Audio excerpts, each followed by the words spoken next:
सध्याच्या कालखंडात लग्न ठरविणे अवघड काम झाले आहे. अनेक वधूवर सूचक मंडळांना बायोडेटा पाठवूनही म्हणावा तसा प्रतिसाद मिळत नाही.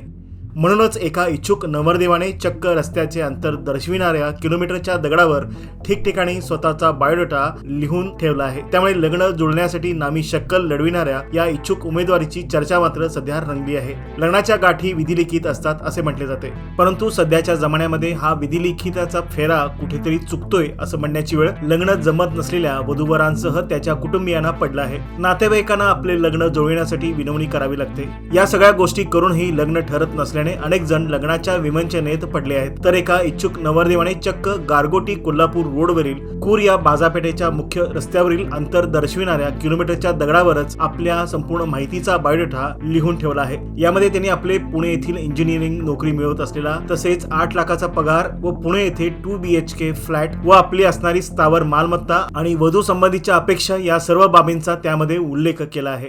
समाजातील आज जर मुलांच्या लग्नाचा प्रश्न विचारात घेतला तर नोकरदार मुलांना सुद्धा मुली मिळणं फार मोठं अवघड झालेलं आहे. आणि अशी परिस्थिती असताना याही पलीकडची अवस्था शेतकरी कुटुंबातील मुलांची झालेली आहे. त्यानिमित्तानं मला असं समाजातील मुलींना, त्यांच्या आईवडिलांना विनंती करायची आहे की आपल्या जीवनाचा योग्य तो साथीदार, आपल्या मुलीच्या जीवनाचा योग्य तो साथीदार निवडून समाजातील ही मुलांची व्यथा दूर करावी.